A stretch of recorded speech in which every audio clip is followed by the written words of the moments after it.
The 2K Sports pregame show. Hello, everybody. I'm Ernie Johnson, welcoming you to the NBA on 2K Sports. Excited, thrilled to be here with Kenny the Jet Smith and Shaquille O'Neal. I'm so lucky. Moments away, it'll be validating the high expectations coming into the season. And the topic here, prior to tip-off, so many teams in the league going up-tempo these days. Kenny, as a player, did you like that style? I'm assuming you had to love it. Because the one thing about playing up-tempo, Ernie, it brings you back to the roots of the game, why you started playing.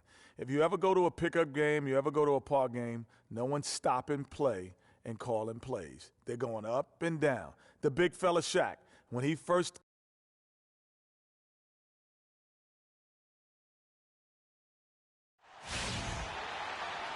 Timberwolves continue their journey as they play an interconference matchup in this road game. And get ready for another dose of NBA basketball on 2K Sports. This is Kevin Harlan alongside Clark Kellogg and Greg Anthony. The Hawks still playing on their home court in this one. A great start to the season for them, notching 3 wins to tip it off. And right now, Hawks, I think they've lived up to their billing this season. Andre Jordan has been extremely productive over 7 years. That makes it even more unbelievable that there was some question, Clark, as to his commitment to basketball coming into the league. Yeah, you know, on talent and athleticism alone, he would have been a top 10 pick for sure, but he slipped to the second round, and he's made good on it, though. Ball against Jennings. Paul jacks up a 3. Another 3 for Atlanta. I tell you what, guys, it's going to be a tough day on this defense if he's got the A game rolling tonight. Well, let's go to Doris Burke, who spoke with head coach Sam Mitchell. Doris, what's the news? One player we discussed in detail is the young Bradley Beal. He said, I was a fan of his game from watching him at Florida. His combination of outside shooting and slashing make him a very tough cover. We're going to put pressure on him and try to take the ball out of his hands. And Kevin, Beal's such an intriguing talent. We'll see if he's able to put up some big numbers. Thank you, Doris. First quarter of play with about a minute and a half gone. Jordan with a screen on Paul. Passes it to Boozer.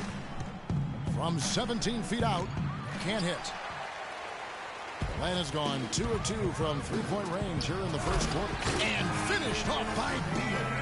He gives that rim a good tug on the way down. That's how you drive your point home. I tell you what, he's lucky on that one that he got away with maybe not picking up the tee. Now here's Jennings. He's coming off a 25-point game against Chicago. Yeah, and it seemed like he spent about half the game shooting free throws. Credit him for really taking it to the defense. And off to a strong start offensively. He's got a nice touch. Paul kicks to Anderson. Back to Paul. Shoots the 3. Another 3 for Atlanta. Minnesota really had a rough year last season. A lot of people know that, obviously. A lot to do with their defense. They just, Greg, struggled in almost every defensive metric. Yeah, and, you know, they struggled at times guarding the basketball, but ultimately, I think the inability to protect the rim. That's an area and a point of emphasis that has to improve for this young team. Impressive start here. That's 5 straight makes to start the game. Here's Jennings. Anderson with the block. They recover it.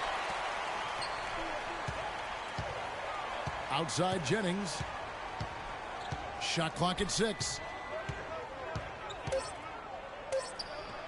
Again, Jennings missing. You know, with the Timberwolves in their defense, it was the league's worst in opponent field goal percentage. Also dead last in field goal percentage, which takes threes into account for the value they add. So near the bottom of the league in block shots as well. Hard to win when you're struggling in those areas. It seems that every pass they make is leading to a score here. I mean, that's just exquisite ball movement. And that's because the ball is looking for the best shot, and it's really paid off for them during the run. And Boozer throws it down. And if that doesn't get them fired up, guys, nothing will. Greg, just what the doctor ordered, huh? Some high-flying antics to narrow the deficit. Tell you what, fellas, that could give them the energy boost they've been looking for. And really, overall, the defense was just very poor.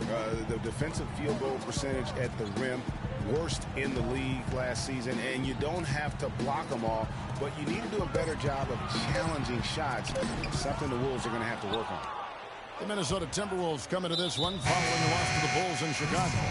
And the effort down the stretch, those final few minutes of regulation, you know, that's what they needed, but they were burnt out in the overtime. Yeah, that's a good call, Greg. I mean, there was a little bit of a letdown for them in OT, and that can happen after you expend so much energy just to force the overtime. And right before Carmelo went down with the injury last season, it seemed like he had added the fadeaway to his game, molded a little bit after Dirk Nowitzki. Carmelo's reasoning was that he had been burned enough by Dirk's fadeaway, he had to adapt.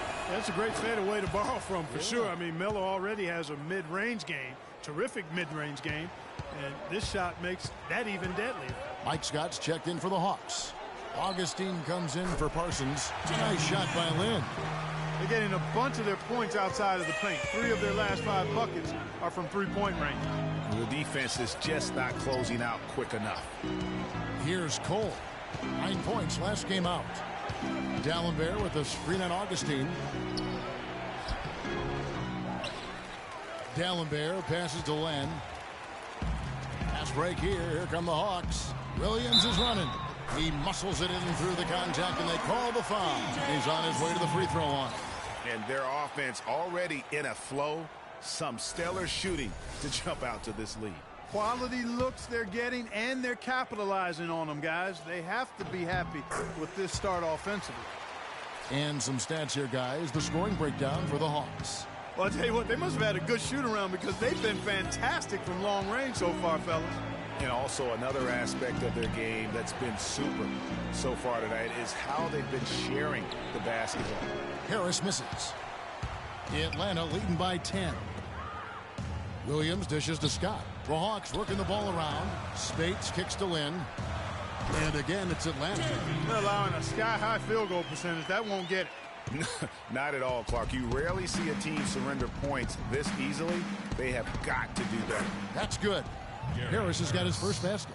Well, he's back and playing in front of his hometown, and it's such a rush of adrenaline when that happens. So you're going to be dealing with friends and family, asking for tickets, but the chance to come back to play where it all started and put on a show for the people you grew up with, there's not much more that's better in terms of motivation. Here's Lynn. Oh, and that one had the right spin on it, and it is good. Lynn's got 7 points. And a huge lead here early to start. Well, you know, right from the tip, there's not anything they haven't done well so far. Misses the baby hook. So as we end the first quarter, already a double-digit ball game. Hawks lead by 12. And the second quarter about. Let's take them back. And before the game, Carmelo Anthony talked about how he prepares himself mentally to carry this team. It's easy. It's basketball. It's out there having fun. It's out there working together. You know, the biggest thing. You don't hear too many players, Greg, saying it's easy and they're not too concerned. Yeah, or talking about possibly winning basketball games. But I have a feeling he's more concerned than he talks about, and when he says it's easy. It may be for him, but it sure didn't look easy for the Knicks last season. Welcome back, everyone. A lopsided first quarter in the books already as we start this second quarter. And for the Hawks, this has been the game they've won on the court for Minnesota. They've got North. Then there's Harris. And it's Richardson in at the shooting guard. And it's good. And, you know, the Hawks were great from beyond the arc, but it wasn't just one person. They did a great job of creating a space and really passing up good shots for great ones. And I think that's the mark of a true team. Parsons against Harris. Richardson kicks to Harris. Here's Len. Good. And Harris gets the assist. Len's got his first 2 points of the night. And for the Hawks, Korver led the way in three-point shooting for him. But as you were saying, their second best three-point percentage in the league was the result, Clark, and I know you're big on this, on their team offense. Exactly. I mean, the real noteworthy stat on that area was almost 92% of their made threes were assisted on. Crisp ball movement and finding the open guy was really their mantra. And Greg, how about DJ Augustine and the roller coaster ride last season, beginning in Detroit, ending up in a very creditable position with the Oklahoma City Thunder? And a lot of that was because Jennings was so inconsistent for Stan Van Gundy last year, even so much so that he started starting Augustine, and this was just a small part of the turmoil for Detroit last season. Here's what Minnesota's going with right now. Carlos Boozer's checked in for Len, and it's Jennings in for Cole. So back to DJ Augustine. It's the middle of last year, and he and Jennings are practically splitting time at the point.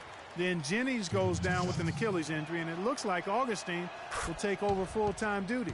Nope, the Pistons trade Augustine to Oklahoma City for Reggie Jackson. You know, one thing about the Augustine-Jackson trade last year, it didn't help either the Thunder or the Pistons make the playoffs. It's just so hard to integrate a new player into your system that far into the season, especially when that player is a point guard. So a wild ride for Augustine. Kicks it to Boozer.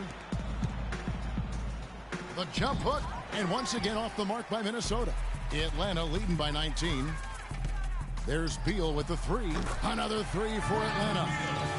This looks like a pregame shoot-around with all the threes they're allowing. I don't know. There might be more defense in the warm-ups. Right now, these are just shooting game shots. And it goes out of bounds. Last touch by Parsons.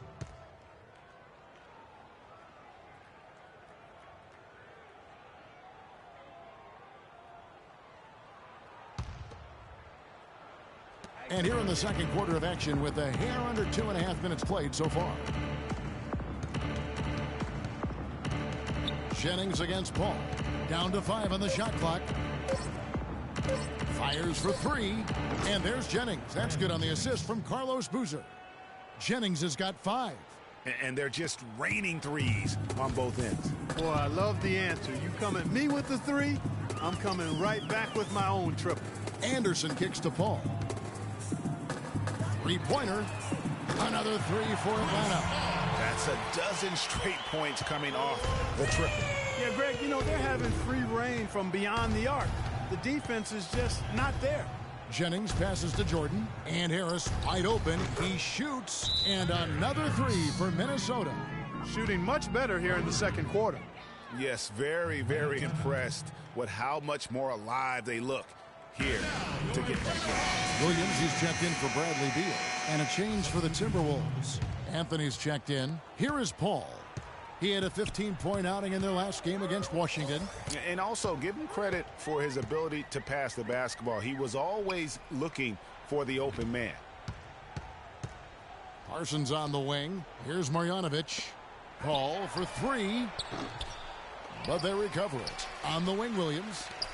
Nice ball movement here by Atlanta. From the arc. It's in, and he's a very efficient 5 for 6 on the game. Out of their last 5 makes, how about all 5 from long range? Well, the defense just hasn't pressed up to deny any of those looks, guys. I mean, they're hanging back and getting picked apart. There's the bucket, good. And that's now 7 points for Brandon Jennings. You know, he's had better starts, obviously, but he's shaking it off here in the second.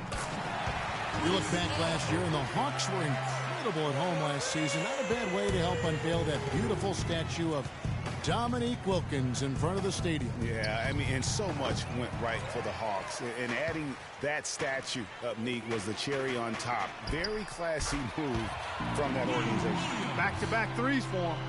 The defense is slacking off a little. You've got to respect that 3, or you'll give up points in a hurry. Boozer a screen on Paul. Here's Anthony. The shot's good on the assist by Jennings. Jennings has got 3 assists tonight. And he came off that screen, and the D just didn't get over the top of it. Yep, weren't there in time enough to challenge Greg, and when that's the case, you can mark those up for him. Parsons' shot is off. Boy, but he was close, Kevin, to making the defense pay for lackadaisical coverage there.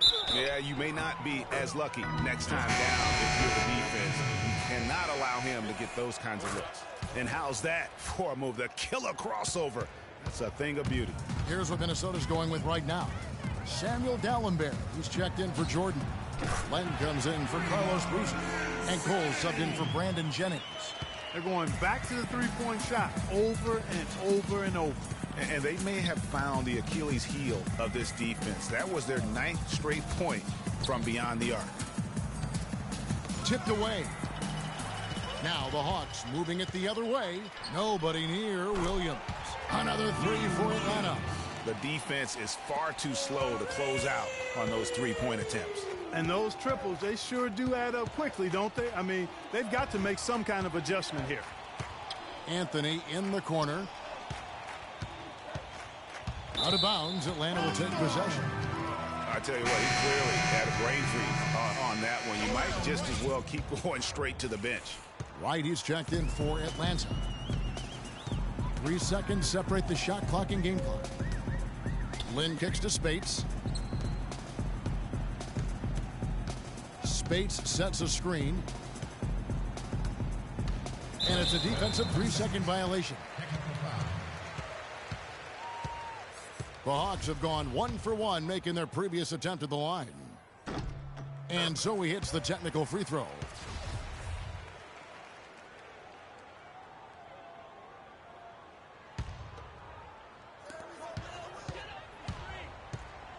Harris against Len. Spates sets a screen, and it's Jeremy Lin with the three. Lin's got 9 points in the quarter. Wow, what a special performance this guy's putting on from long range. Well, that has been his shot today. No. And so a pretty lopsided game. It's the 2K Sports Halftime Show.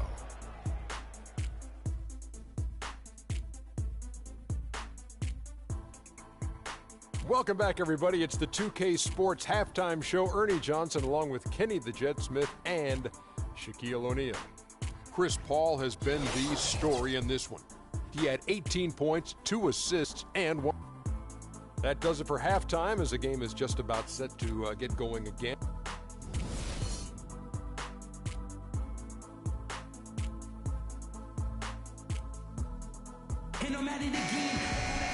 Welcome back, everyone, to the start of the second half. Big margin on our hands, but we'll see if that gap narrows down in the third and fourth quarters. It's been a clinic by Chris Paul. You just love it when the decision-making is as good as it was there in that first half. Didn't force anything. Guys, I think here in the second half, though, they may want him to be a little more assertive. Start hunting more for his shot, even the tough one. We've got Chandler Parsons. Bradley Beal is out there with Paul. Then there's Anderson. So that's the lineup for Atlanta.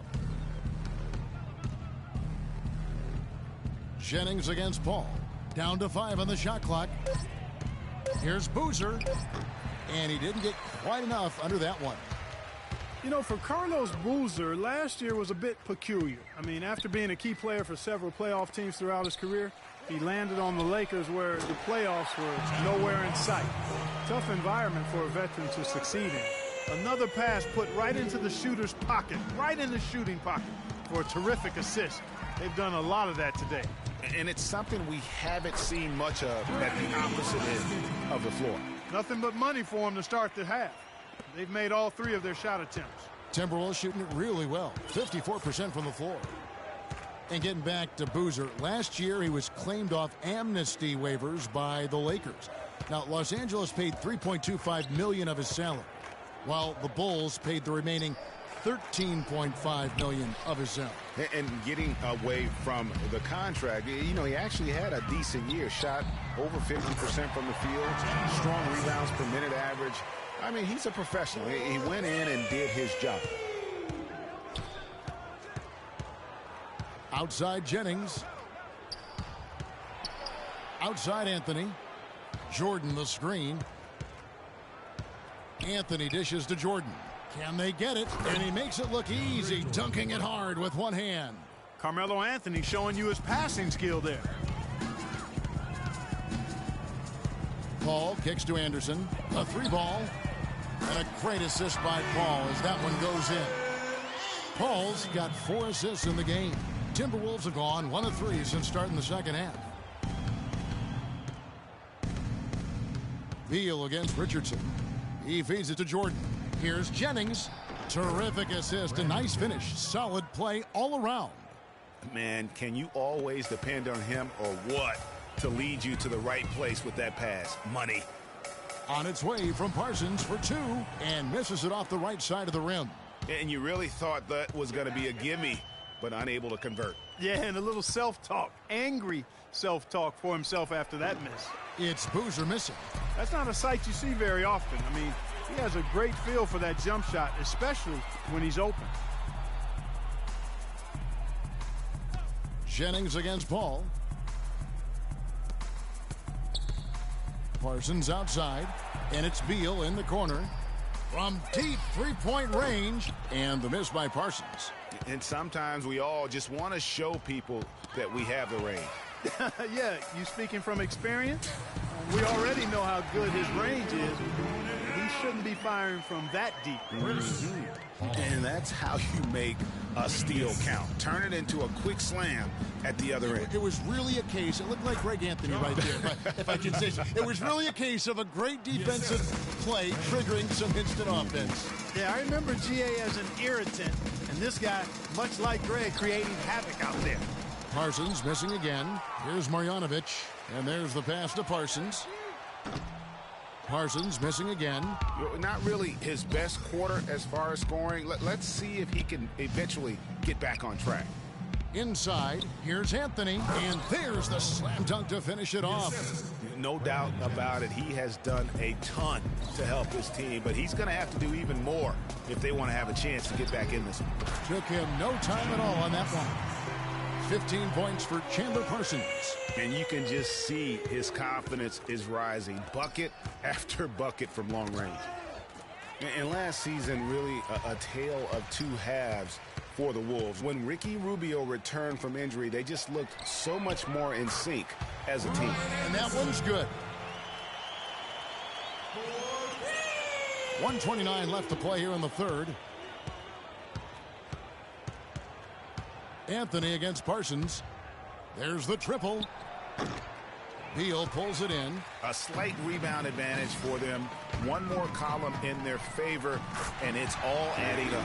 Well, you take a look at all of the stats, the team stats, that is, and that's one of the many areas that they've had the advantage. And as a result, they've got a big lead. Boozer a screen on Paul.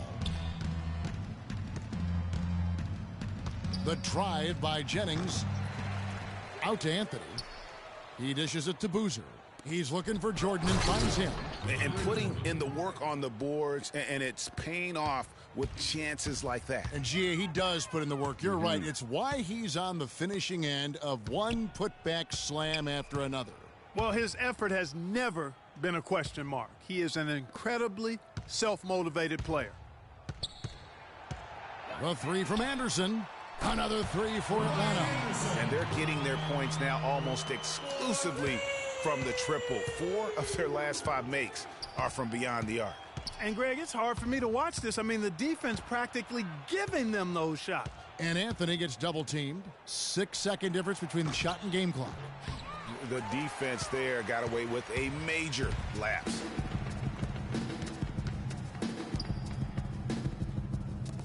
Paul kicks to Anderson. And a great assist by Paul as that one goes in. Paul's got his 7th assist in the game. And as we conclude the third quarter, pretty much a blowout. It's been a one-sided affair. Hawks ahead, running away with. And we're rolling here again with the fourth quarter. Might not come down to the wire, but you never know.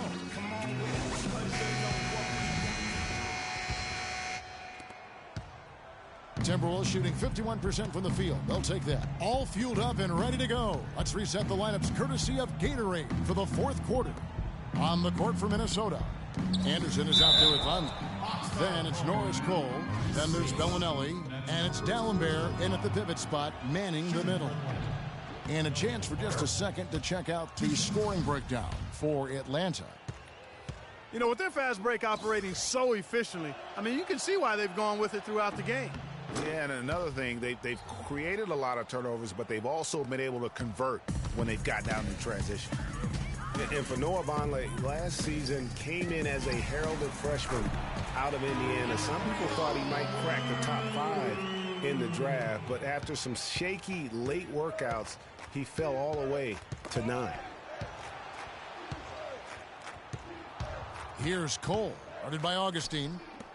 Dallenberg's got space. The shot is off. So Atlanta will take it the other way. It's a +5 advantage for them in the rebounding category after that board. Very steady with their work on the interior. Really a well-rounded effort overall. Well, Greg, in watching Vonleh, you can see he has the size and range to be a difference maker. Excellent rebounder, big hands. Buck, you've talked about that, simply working on refining his skill set at this point. Yeah, and it's a matter of work ethic with him because I think the tools are there. Work ethic and experience, and I think this kid is going to be a nice front court player for a long time. Atlanta making a switch here. Bullock's checked in. And the slam by Williams. And chalk up a few more points for him there. This has been a one-sided game in just about every area. Absolutely. I echo that sentiment. Their offense, their defense. I mean, it's all been terrific. Oh, and a fast break for Atlanta. On up the court. And there's Augustine. That's good on the assist from Spates. Boy, they are passing the ball very crisply right now. They really are, and their last 3 buckets have come by way of an assist. Poked loose. And now in transition, here's Williams. Here we go. And he gets it to go. Williams has got 9 points here in the second half. Well, I tell you what, they're turning this game into a drag race, sprinting out for easy, fast break baskets. And on a really nice run here. And defensively, you've got to force them to operate in the half court. It allows you to put bodies on bodies. 11 unanswered points for him. And here is Williams. Here's the screen. Shot clock at 6. Another 3 for Atlanta. He's played an important role in their offense today, guys. Without him, they may not be in the lead. The Hawks, another fast break opportunity here. From deep, Williams. Another 3 for Atlanta. Boy, they've got them on their heels the way they've been running the ball up and down, right down their throat.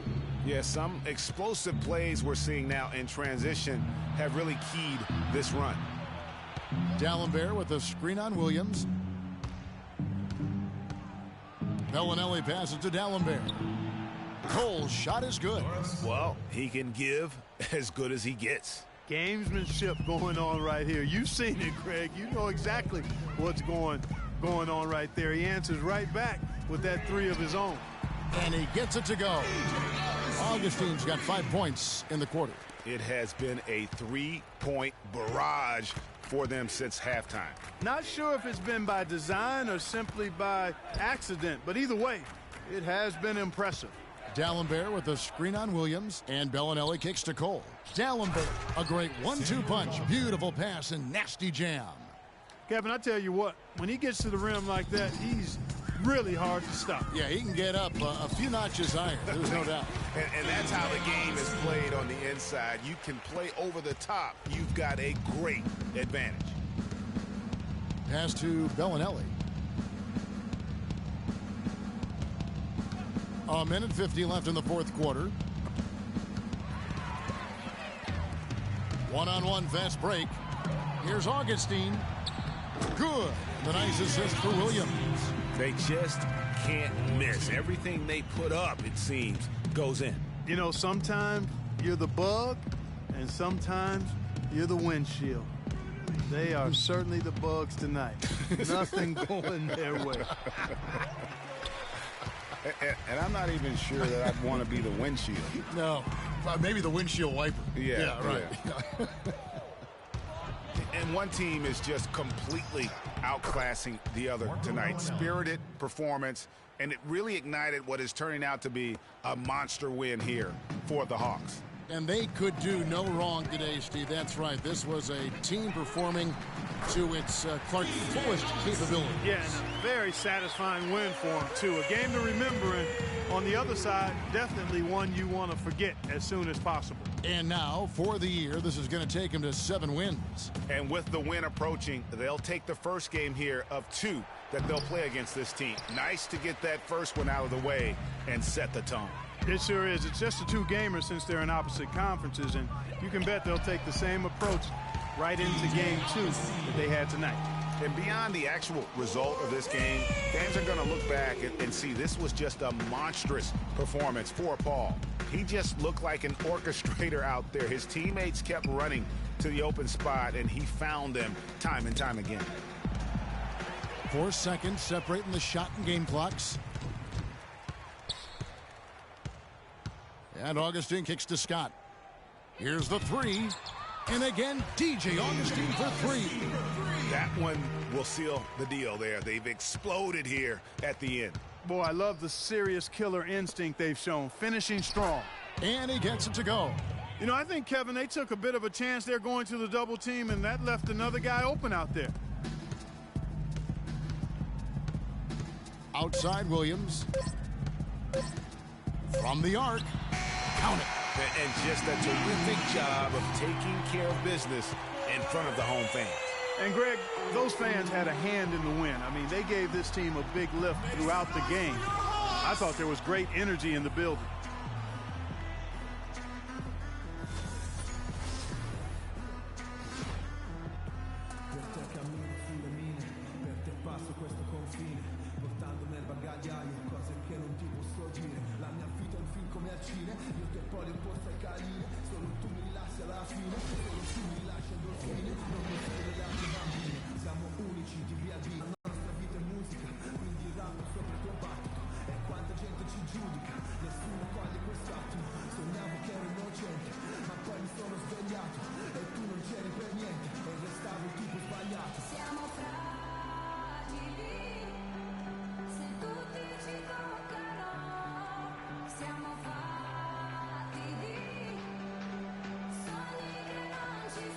The 2K Sports postgame show.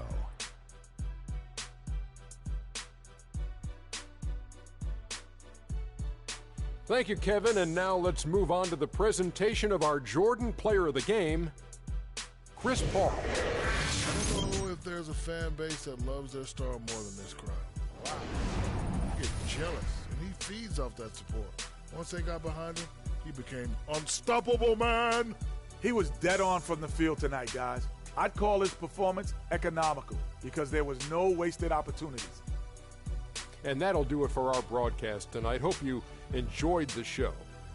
For me and Kenny Smith, Shaquille O'Neal, and Kevin Harlan, and the entire 2K Sports crew, have a wonderful evening.